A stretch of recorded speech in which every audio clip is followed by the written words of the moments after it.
गुरु भक्ति योग की नींव गुरु के प्रति अखंड श्रद्धा में निहित है। शिष्य को समझ में आता है कि हिमालय की एकांत गुफा में समाधि लगाने की अपेक्षा गुरु की निजी सेवा करने से वह उनके ज़्यादा संयोग में आ सकता है। गुरु के साथ अधिक एकता स्थापित कर सकता है। जब आप मुश्किलों या मुसीबतों में आ जाएं, तब गुरु की कृपा के लिए प्रार्थना करें। अपने सच्चे हृदय से बार बार प्रार्थना करें, सब सरल बन जाएगा। प्रातःकाल में जगने के तुरंत बाद और रात्रि के समय सोने से पहले गुरु का चिंतन करो। पूर्णतः उनकी शरण में जाओ। अपनी आवश्यकताएं कम करो। ब्रह्मनिष्ठ गुरु के चरण कमलों के सानिध्य में जाने के लिए कला, विज्ञान और विद्वता कुछ भी आवश्यक नहीं है। आवश्यक है केवल उनके प्रति प्रेम और भक्ति से पूर्ण हृदय,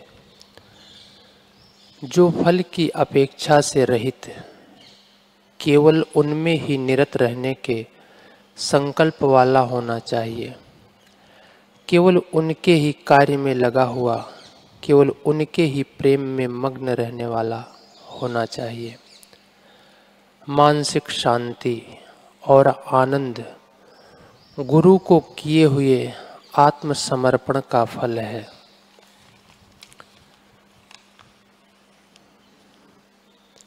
गाजियाबाद उत्तर प्रदेश के हेमंत कुमार सिंह का प्रसंग है, जो लगभग 22 वर्षों से पूज्य बापू जी के सत्संग सानिध्य व सेवा का लाभ लेते रहे हैं।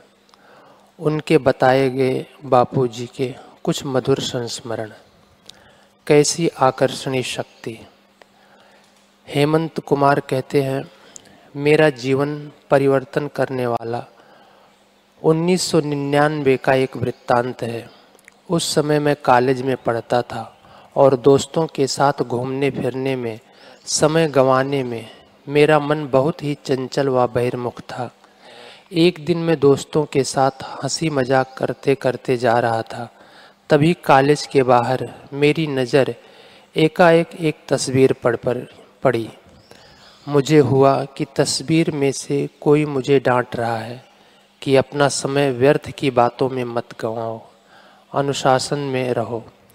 मुझे नहीं पता था कि वह किसका चित्र है, लेकिन मैं अपने आप कुछ देर के लिए शांत हो गया।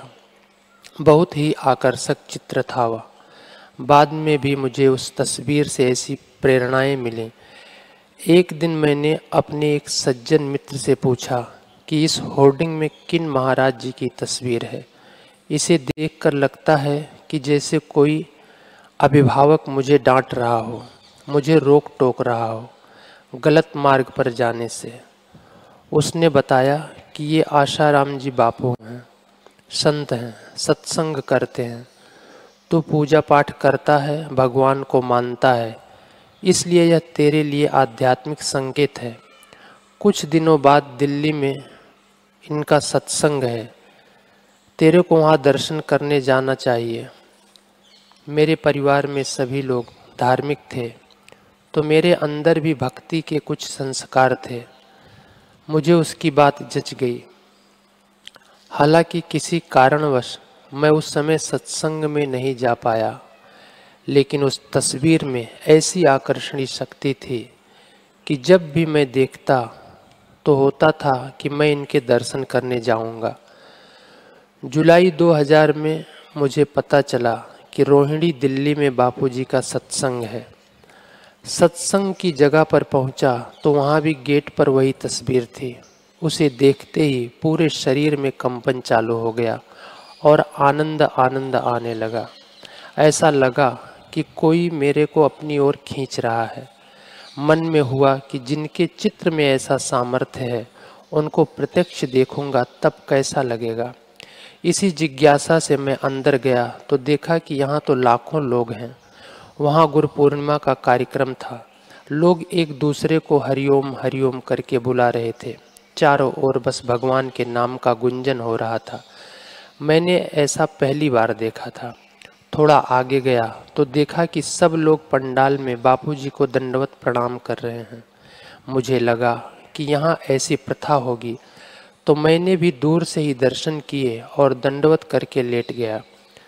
1.5 घंटे तक मैं कड़ी धूप में लेटा रहा। मुझे शरीर का भान ही नहीं रहा, परंतु अंतर में बहुत अच्छा लग रहा था। उठा तो सारा शरीर पसीने से तरबतर था। मैं कुछ नहीं बोल पा रहा था। यह क्या हो रहा है मेरे साथ? कैसा जादू है इन संत के पास? मुझे कुछ समझ में नहीं आ रहा था। मैंने किसी तरह स्वयं को संभाला और सत्संग मंडप में बैठ गया। सत्संग सुना, फिर भोजन प्रसाद ग्रहण किया और वहाँ सेवा भी की। फिर हुआ कि चलो दर्शन हो गए, अब वापस जाता हूँ। इतने में एक साधक भाई बहन मेरे पास आए और पूछा, हरिओम, आपने दीक्षा ली है? मैंने कहा, जी दीक्षा क्या होती है? बापूजी भगवान के नाम का मंत्र देते हैं, उसको जपना होता है, आप दीक्षा लेकर जाना। मैंने कहा, जी ठीक है। मैं दीक्षा के लिए रुक गया।